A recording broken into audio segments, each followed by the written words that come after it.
I'd like to welcome everybody to the December 5th regular City Council meeting, City of Nacogdoches. Mr. Bolden, would you lead us in prayer, please? I think it's me. Oh, I'm sorry, Kathleen. It's okay. Sorry. I liked your startled look though, Yeah. Mr. Bolton. Do it if you want.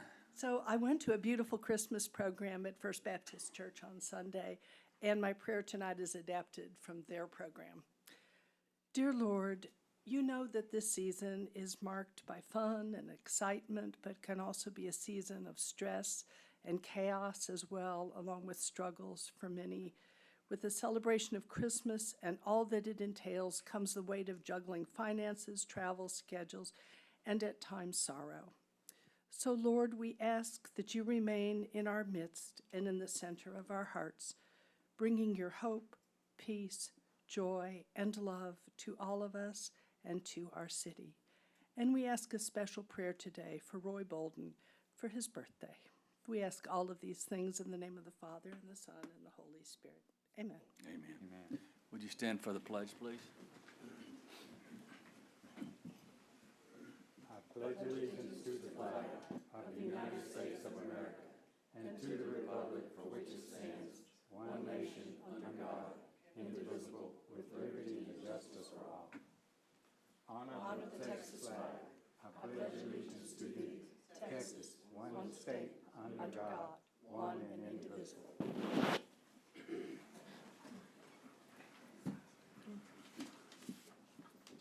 Okay, we'll start out with open forum. First one is Matt Moore.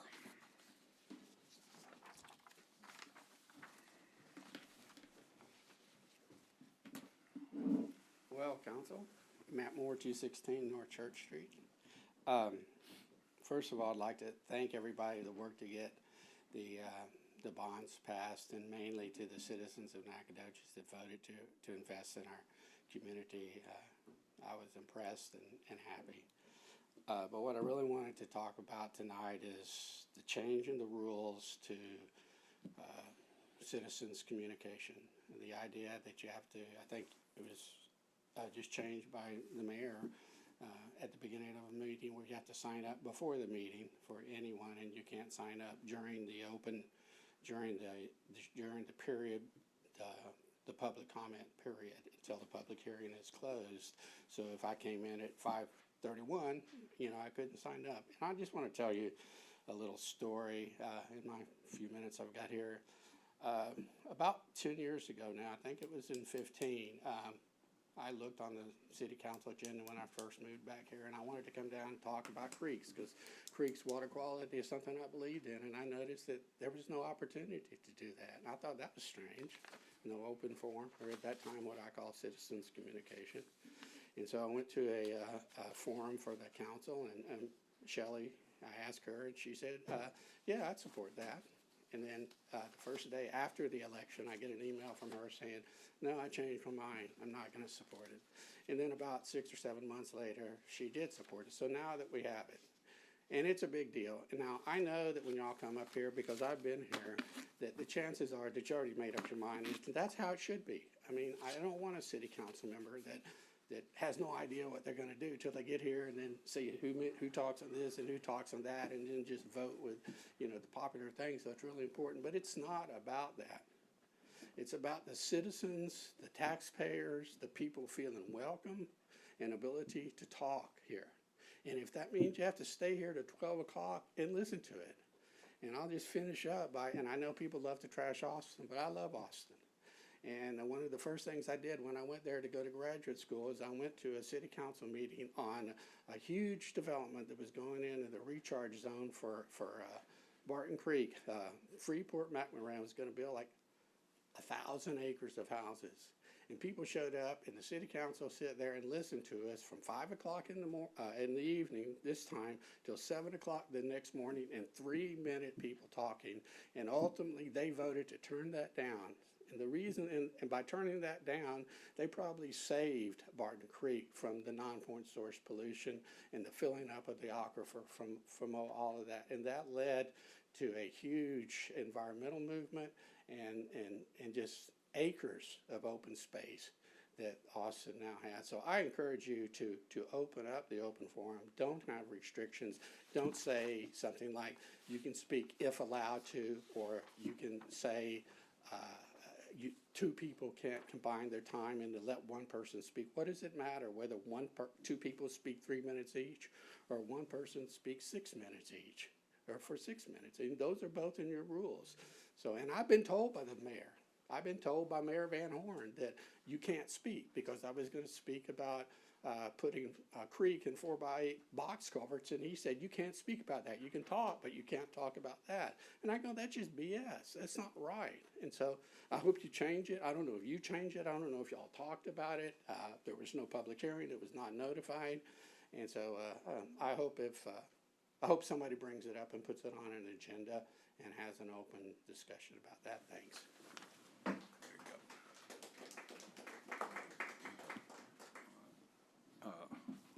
Next item's me.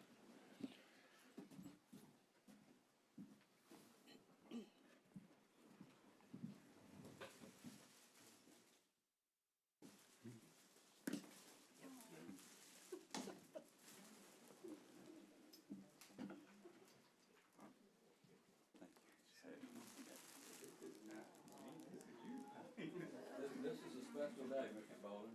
You're 80 years old, and we wanted to give you and show you our appreciation for serving this community.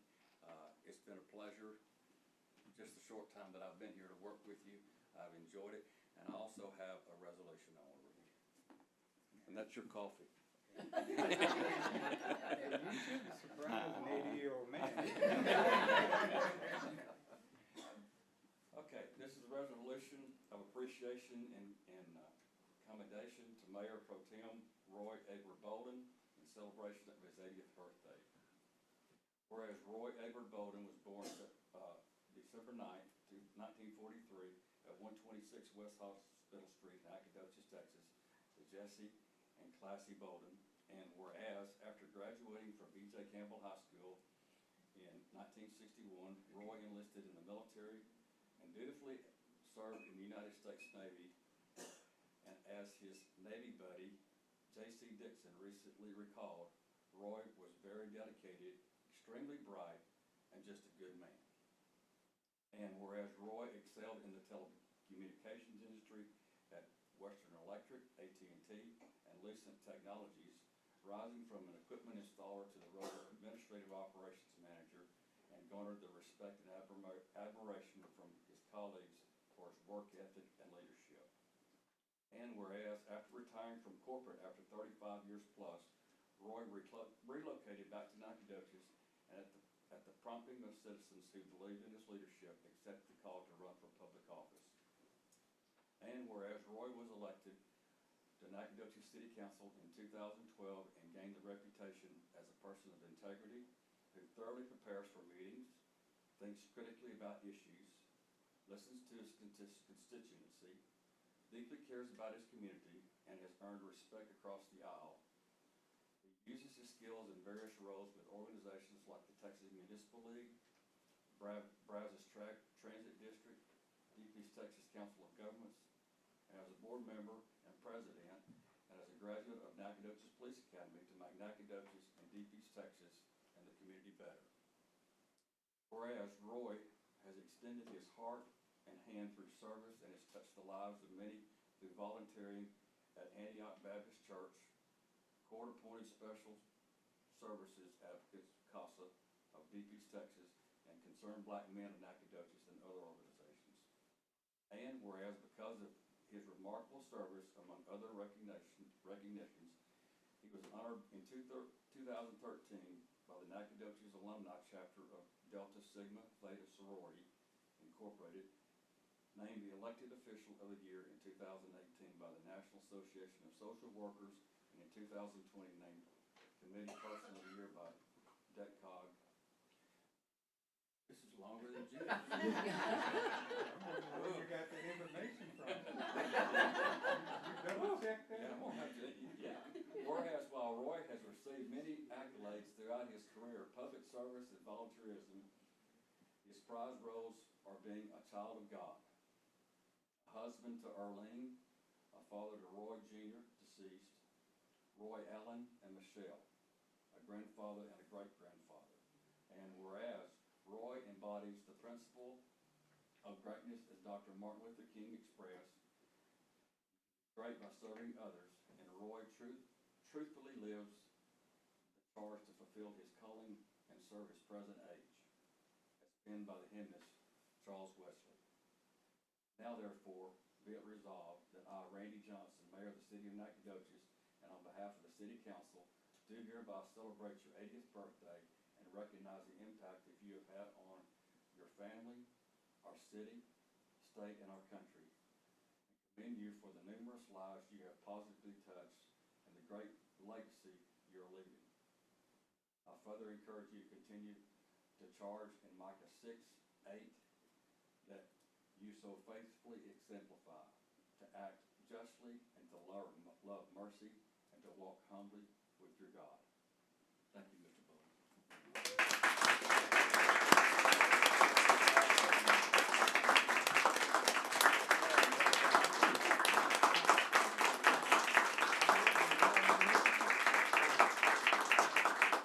I'd just like to say one thing. In the end, when it's all over, I just like for my work to speak for me.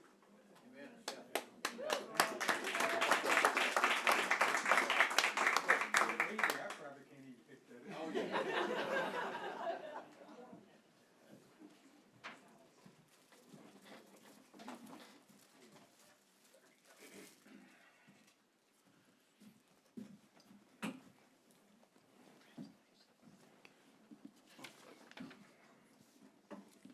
Okay, now we'll get to the consent agenda. Any items to be pulled? Sorry. I'd like to pull item C from the consent agenda. Okay. Pulling, go ahead.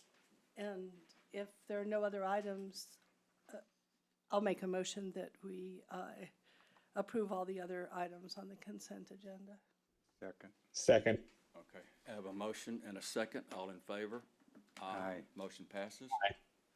And the reason is I've asked Mr. Beverland to say a little bit about our city engineer, and I'd like to, I'll approach the bench this time. That'll help. okay. So y'all see that I actually exist. Case is actually a Ben, so he graduated from Nacogdoches High School in 2006. I realize things fly by, so that seems like yesterday, but that actually he's got some mileage on him already, having worked with Steve the last several years. And he graduated from Texas A&M in 2010, and he's got a Bachelor of Science in Civil Engineering. And so, and the mayor knows about this, have been an Aggie and Nacogdoches High School. That is the mothership of civil engineering in the state of Texas.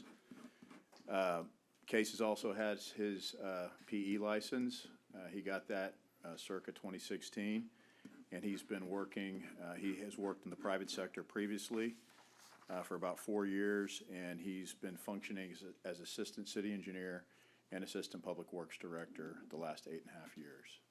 And so, without further ado, would like to formally make this request on approval of his appointment as city engineer. And Mr. Bolden, I know you have a lot of coffee you can share with him as well. No, I was just going to state that I met with SPI, and they spoke highly of Case as a city engineer. Thank you. And if y'all have any questions, not to put him on the spot, but he's got a lot of that institutional knowledge that's been transferred to him. He knows where, to the extent we know that 100-plus-year-old pipes, where they are. And I do think he's going to do a great job and is committed to the future of Nacogdoches moving forward. Well, having said that, I move to approve item C, unless there are other comments or anything. Is that a motion? Yes, Okay. that's a motion. Thank you. Second. Motion and a second. All in favor? Aye. Aye. Aye. Motion passes. Okay, we'll move to the regular agenda. And I got forms on everything from several people. Both of these items that are on the regular agenda are public hearings, so you can get up and talk whenever you want to. So, matter of fact, I'll open the public hearing on item 6A. Consider approval of specific use permit to locate a tattoo salon piercing studio in a B2 General Business District on Lot 16H, City Block 50, located at 2311 North Street. This request has been made by Krista Robinson. And presentation, please.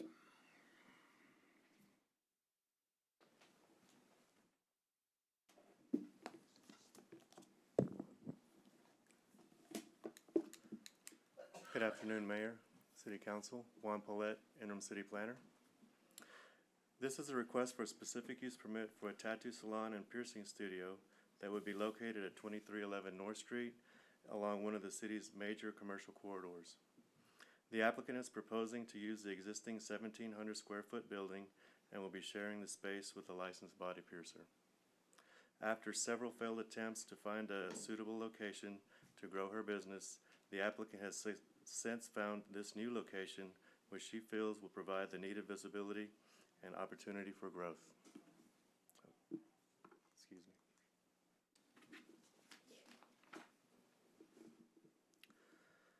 The property is zoned B2 General Business and requires the approval of a specific use permit for a tattoo/piercing studio to operate in this zoning district. The surrounding area is zoned and developed as commercial, which includes a mix of retail, restaurants, and general offices. Here's an example of the proposed wall signage the applicant is wanting to put up. Here's some interior renovations that have been done already to the property.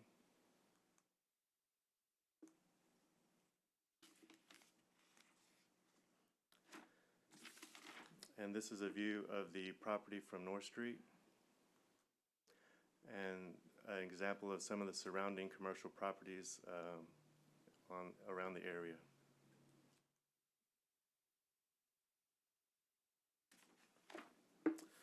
This slide shows the types of uses within the 200-foot notification area. Staff sent out 14 notices to those property owners and have received no written responses in support or opposition of the request. Staff also facilitated a neighborhood meeting for this request on September 23rd to discuss and answer questions about the request. We had 4 people in attendance expressing support and 1 in opposition, stating that the neighborhood has declined over the years and did not feel that the proposed land use would improve the neighborhood. Staff reached out to both the police and code enforcement departments and inquired to see if there were elevated nefarious activity or a correlation of these types of land uses to not meeting city codes. There were no code violations or elevated police activity in these areas. Staff believes that this request meets the conditions for approval and recommends approval of the specific use permit with the following conditions.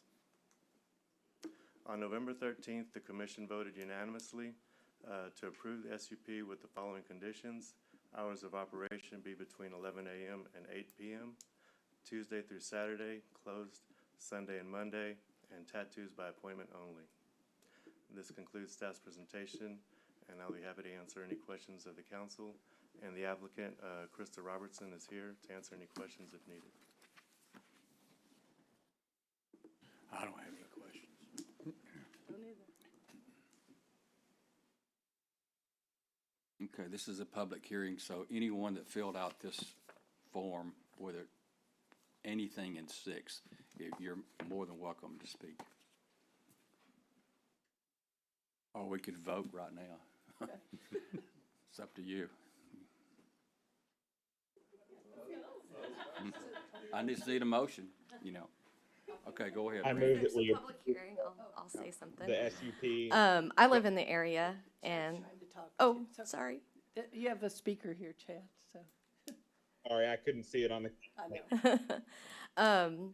I live sort of nearby, not within 200 or 500 feet, but I live in the neighborhood across the street, and I think it's a good use. That building has been unoccupied most of the time that I've lived here since 2011, and I think it will be great to have some activity so that it's not falling down. Thanks. Oh, do you need my, okay. We got it. We've got it, Brandy. Chad, go ahead.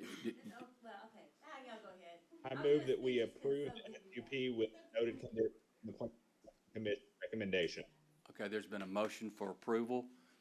And what'd you say? We can't, With the Planning and Zoning Commission's recommendations. okay, all right. Mr. Mayor, the Yes. public hearing's still open, so we need to Okay. close that if we're. Okay, going to anybody take else have full text. anything else to say on this item? Okay, Mr. Smith? Rhonda, I'm Sammy Smith. You got that down? Okay. I would like to speak in opposition to this just a little bit. I know I came when it was first introduced, the proposal was first introduced. I came again when it was presented before the Planning and Zoning Commission, Board, and everybody voted unanimous. But I would like to point out that the Planning and Zoning Board also voted to approve the Main Street Theater for a tattoo parlor, also by the same person who's proposing this one. And y'all voted it down.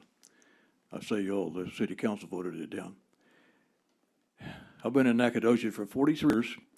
In the area in general, between West Star, Pearl Street, North Street, and bounded on the north side by West Austin, has deteriorated significantly in my time in Nacogdoches. And I want you to know, I am for anything that is positive to this city, either from an economic standpoint or just from a quality standpoint. And personally, I do not think that another tattoo parlor on North Street, South Street, improves anything in Nacogdoches, either from an economic standpoint or a quality standpoint. This will be 4 tattoo parlors on North Street, South Street, the main thoroughfare for Business 59 that goes right through the heart of downtown. Before you get out very far north or south, you encounter a tattoo parlor. From an economic standpoint, I don't know how they're gonna make money out of it when you got 3 competitors already doing the same thing. My biggest complaint, though, is SFA just completed a tremendous multi-million-dollar complex for the new Fine Arts Building, and it is absolutely beautiful. This tattoo parlor, I haven't measured it, but I'm gonna guess it's within 150 yards of that multi-million-dollar Fine Arts complex. I own property that's very close proximity to this tattoo parlor on Mitchell Street. Mitchell Street has deteriorated significantly. Most of the property in there is not owner occupied.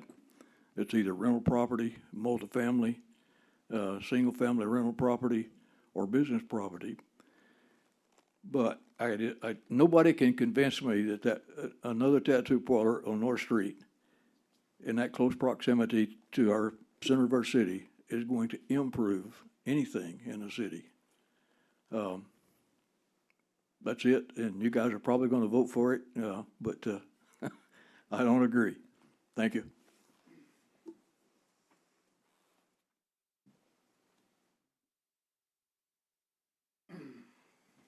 Good evening. I'm Michael Payne. I'm resident at 200 Nottingham and also business owner here in Nacogdoches. I have an office right here on the square. I'm going to speak in support of the tattoo parlor or tattoo salon and Krista specifically. I know Krista. Her and I have a lot of shared connections. I've done business with tattoo salons, and I know the kind of work that Krista does, and she's actually the choice for my tattoos that I get. With respect to the idea, the seemingly prevalent idea that tattoo artists bring no positive impact to economic factors of a city. I completely disagree, and the data that's completely available to anyone online says exactly the same thing. A business in the city of Nacogdoches contributes positively, as long as they're profitable, to the city. And most of the time, even when they're not profitable, the city gets something out of it. I don't really think it's a point to consider whether or not the business can be profitable to approve zoning. That's the business of the business and what they do. I do think and know, because I've seen it done at other tattoo shops I've worked at, that they can be a very positive force for the community. And I will reference specifically Black Spot Tattoo in Lufkin, who has been a very positive force for the community, has provided jobs to people who otherwise may not have options, trained people up to be artists, and given them a good quality of life. And that, by itself, is bringing culture and positivity to a city. Thank you.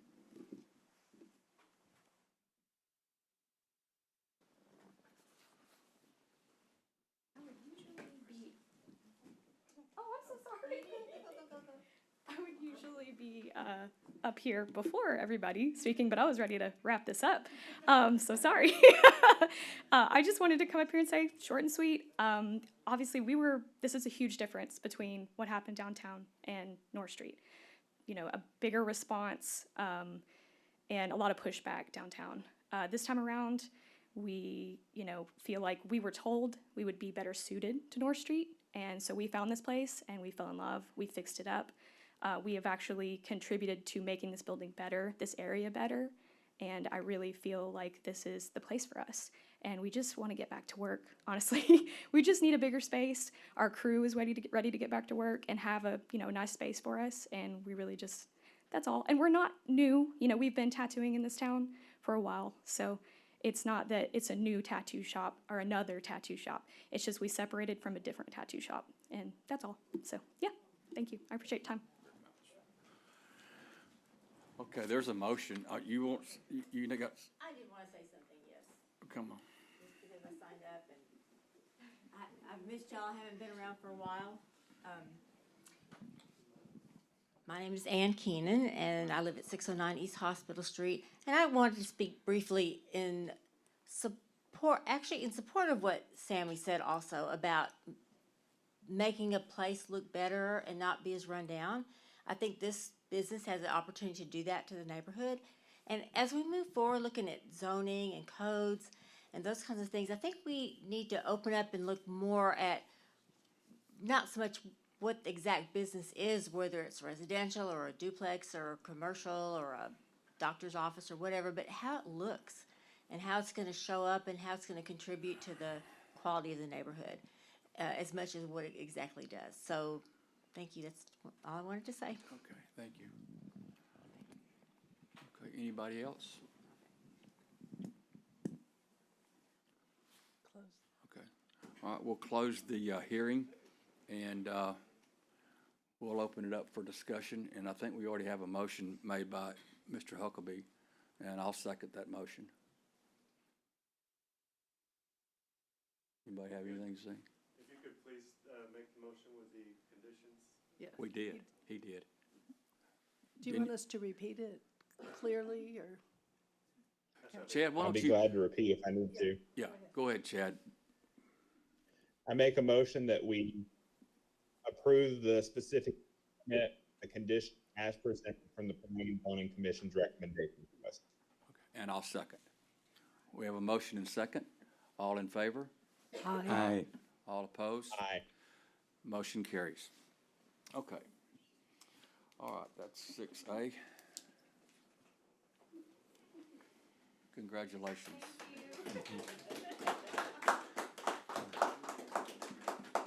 You can go to work now. You gonna come get those piercings now? Yeah, I will. I'll be waiting for you. Okay. Okay. All right, next item is 6B. It's a public hearing. Consider approval of a zone change from R4 multifamily to R1 single family for approximately half acre, being Lot 12, City Block 40, located at 803 Mound Street. This request has been submitted by Brad Mall. For the record, Mr. Mall is not here tonight, but I do have his signed certificate of affidavit conflict of interest for the record. Okay. Thank you, Mayor, City Council, Juan Paulette, Planning Technician, I'm sorry, Interim City Planner. So used to saying that. So this lot is located on the northwest corner of Houston and North Mound Street, just north of downtown and the Washington Historic District. The lot is approximately half an acre and has 100 feet of street frontage along North Mound and 200 feet along Houston Street. The property is currently developed with a single-family home and is occupied as a rental property. The owner plans to sell the property and wants to further protect the adjacent single-family neighborhoods. The property is zoned R4 multifamily and is flanked by R4 multifamily to the east and west. The property is adjacent to a planned development district to the north with the hospital district immediately after. To the south, across Houston Street, the properties are zoned R2 and R1 single family. The future land use map designates the subject property as Central City Mixed Use. The category is described as central core of the city in and around the traditional downtown, where a mix of retail, office, residential, and public use is permitted and encouraged, subject to development and compatibility standards. The proposed land use is in compliance with the future land use plan designation. This is the subject property, looking at it from Mound Street and Houston Street. And here's examples of some surrounding properties.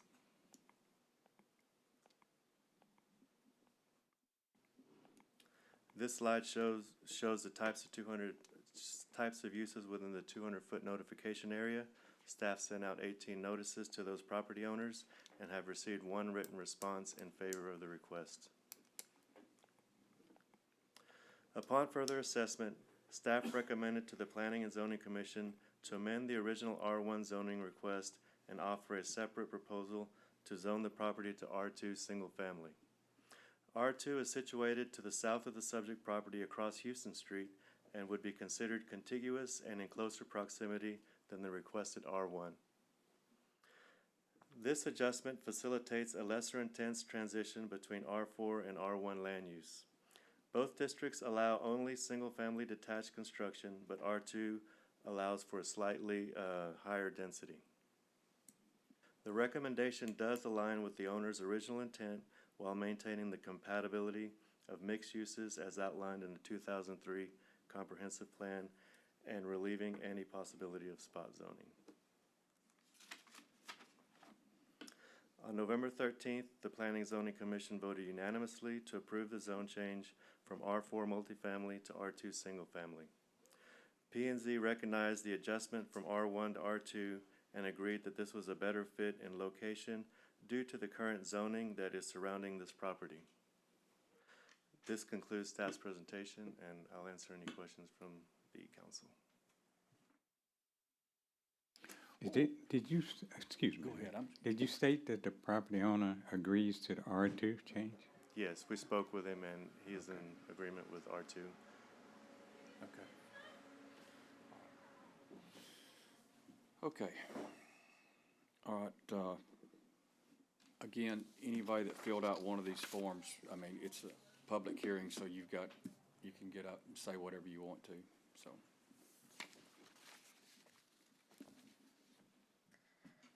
Brandy Cartwright, 2806 North Pecan Street. I am not necessarily for or against this zoning change. I just have some questions, and I hope to hear discussion by the council today. I do think that the city needs a larger conversation on zoning and how to build a more fiscally resilient city. I hope that some of the questions and discussions today lead us to a larger community discussion of zoning codes, possible code audit, and what the future buildings of Nacogdoches will look like. I am a little concerned that downzoning this property will limit possibilities for creative solutions to save large old homes. I also think that it's interesting that the neighborhood where this property is in the downtown area that we all love and was just named #1 in the top 10 best historic downtowns in Texas by Globetrotter Travels would not be possible if we had our current zoning restrictions. It's something for us as a community to think about. My questions pertaining to this are for clarification purposes. Was there a neighborhood meeting on this rezoning? If not, should there have been?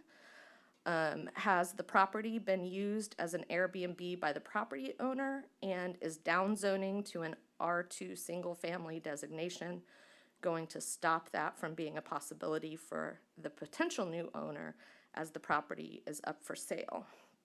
Again, I'm not necessarily for or against this, but I hope to hear some good discussion today in this meeting about why it should be downzoned or why it should not be changed if that is the decision of the council. Thank you. Okay, I think if you want your questions answered, I think you want to come back up here, because,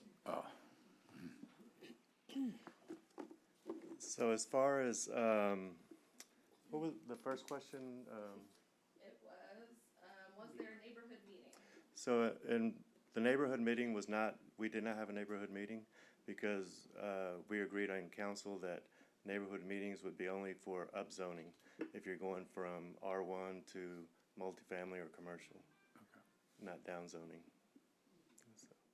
And the other one. Has the property been used as an Airbnb by the property owner? I do believe it has been, or a rental property. He just mentioned rental property. Staff isn't privy. I think I've heard that it has been used as an Airbnb in the past. And will downzoning to an R2 stop that from being a possibility for the potential new owner? When you downzone it to R1, technically it's a single family, and because if it's being used as a Airbnb or short-term rental, the new owner, if he acquires a property within 6 months, then it's considered a non-conforming use. And so the new owner has 6 months to continue that use, or it'll be considered non-conforming or abandonment of non-conforming use, and then it would have to be used as a single family. Does that apply for the R2 as well? R2 as well. R1 and R2 are both single family, and the only difference is R2 allows for a smaller lot size. Thank you.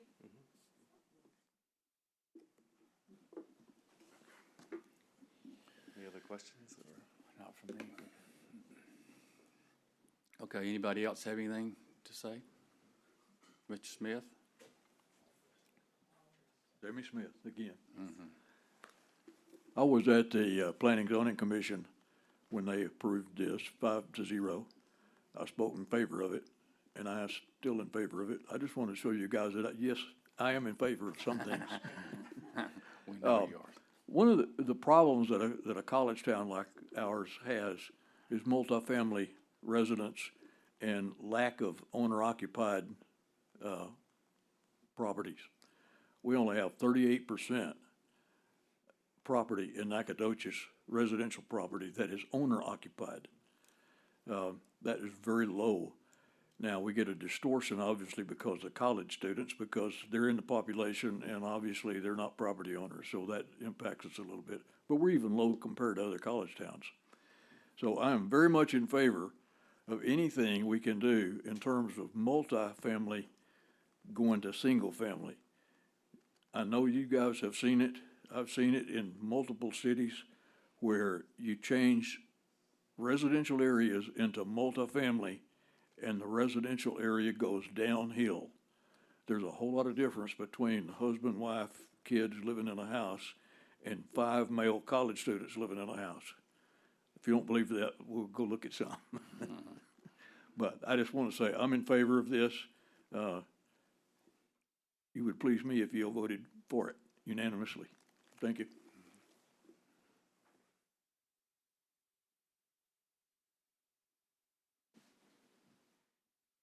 First, I'd like to associate my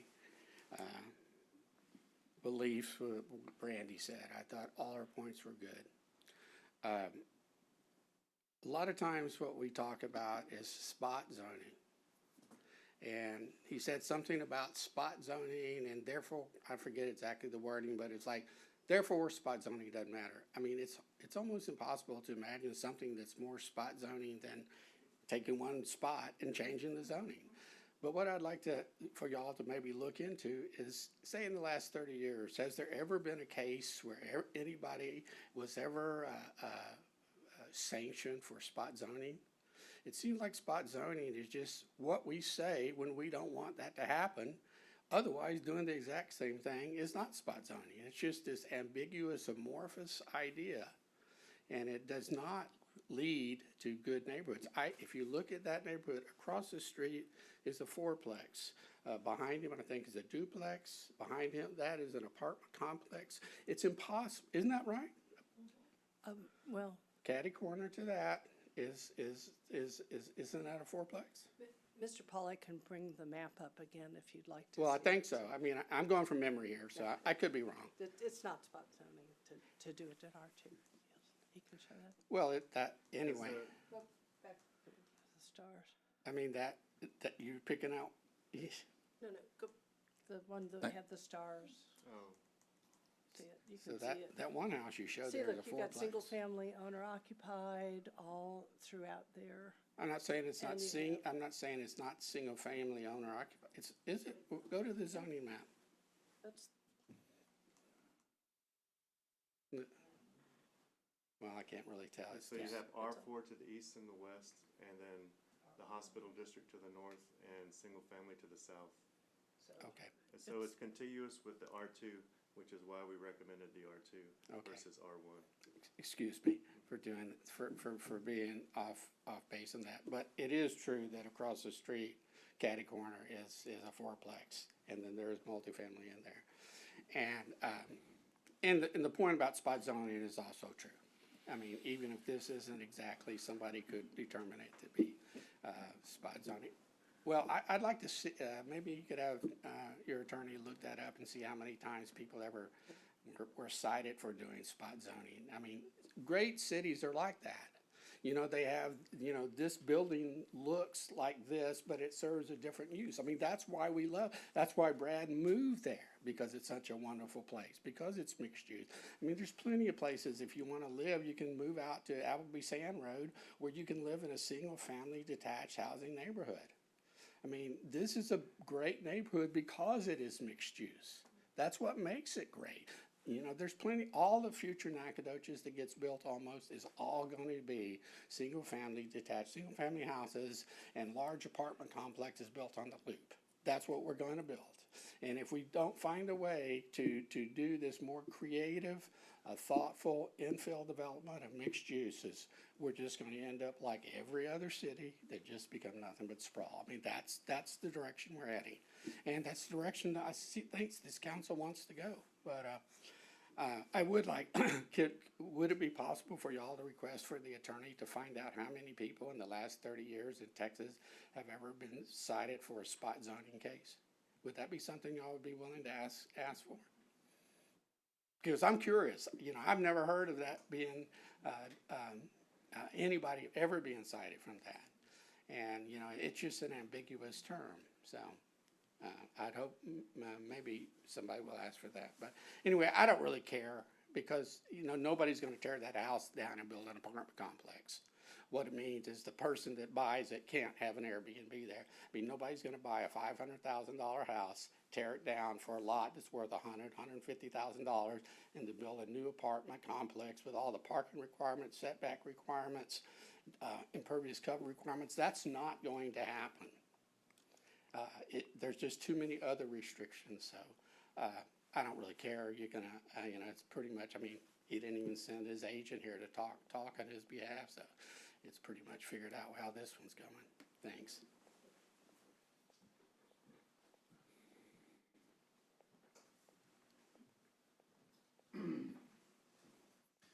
Oh, Michael Payne. So on this topic, I'm gonna kind of echo the sentiments of Brandy. In this, I'm not necessarily opposed to approving this particular change. I do think, like Brandy, it speaks to the idea that we as a city council, and we as a city in general need to have a larger discussion about zoning. And to that effect, the idea in this particular one of down zoning to protect the property, that to me as a member of the public brings a lot of questions. Protect it from what? I think I've heard some comments already that echo kind of the idea of what it protects against the idea of college roommates, things like that. Multifamily usage, protecting against using it, what is currently a property being utilized for a single-family home as multifamily. In today's economy, the reason there aren't a lot of homeowners is because it's expensive to be a homeowner. And young people don't have the opportunity to purchase homes at the prices they go for, even here in East Texas. So in the broader conversation, I'd like not to hear us talking about protecting single-family homes for the purpose of getting single-family homeowners, because the city might not survive that in the long term if things don't change economically for younger generations to actually own homes. The whole idea, the whole thought of how the city deteriorates over the years has a lot to do with those economic factors. Doesn't matter if it's zoned R4 or R1, if somebody can't afford to both buy the home and maintain the property, it's gonna deteriorate. It's gonna look bad. And sometimes the solution to that is a nicer looking multifamily unit that can be maintained while we get the economics of the city on track for people to have more home ownership and to provide for that through other economic policies. So again, I don't think necessarily one zoning change, one property is going to make the difference here, but I do sincerely hope that we can continue to have a larger discussion about zoning in general and take into account economics into the whole mix of how we zone in the city. Thank you.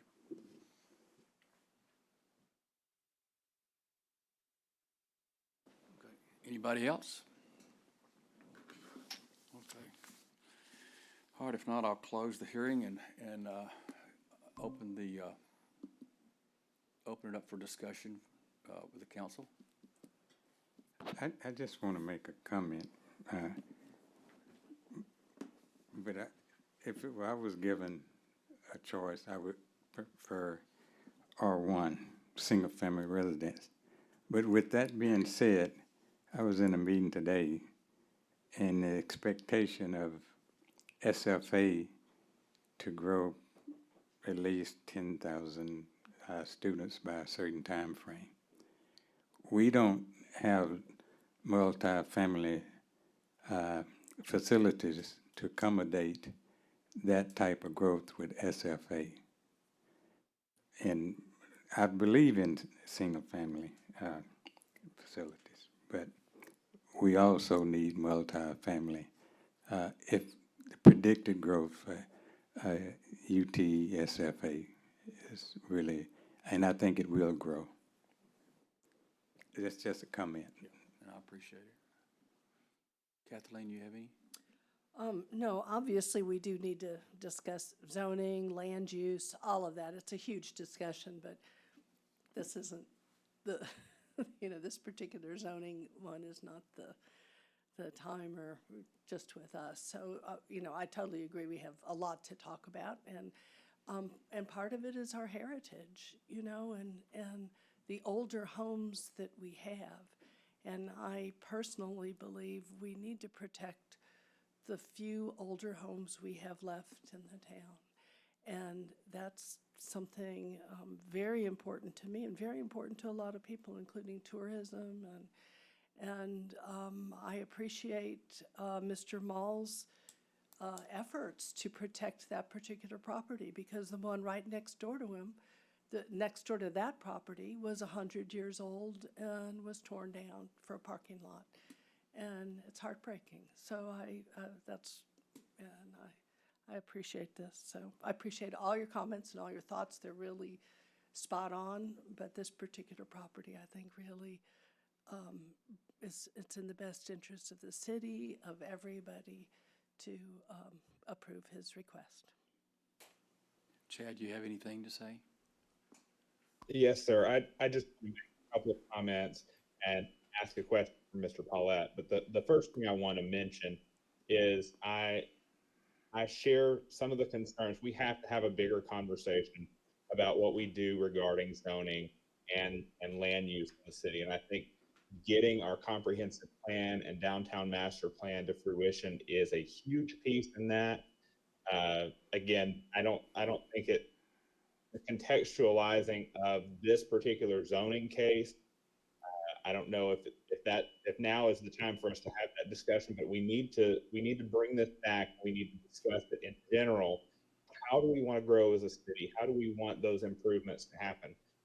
Protecting our older homes has to be part of that conversation. In fact, I picked up my copy of Diedrich Rolf's Designing Modern Nacogdoches, and I've been reading through that and looking at some of the historic homes that have stood the test of time in that architecture. So that leads me sort of to my question, Mr. Paulette. Can you put into context the history of the zoning on Mound Street and how that has happened? How did we end up with four on two sides and everything to the south is R2? That is a good question. I've only been working with the city a couple of years, so I would have to look into that and get back with you as far as the history of how that got zoned in that particular manner.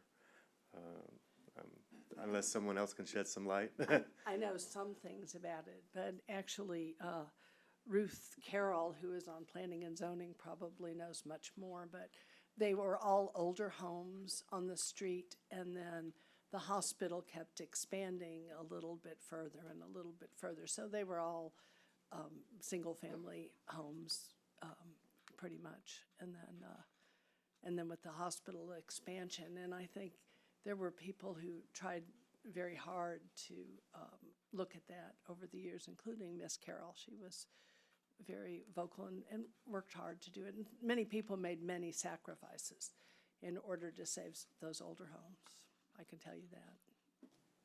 Quite a number of So people. I'll jump in and say, thank you, Councilmember Bellinger. Mr. Paulette, I was not trying to put you on the spot there, but I did watch the Planning and Zoning Commission meeting. Ms. Carroll mentioned that they had pushed back, I believe, in the 80s to rezone that area up where there were residential houses to R2. And I don't know if this one just got left off or the owner wasn't in favor at the time, but I sort of knew the answer to my question, but I figured you would answer it better than I would. Way to put me on the spot. Mr. Huckabee.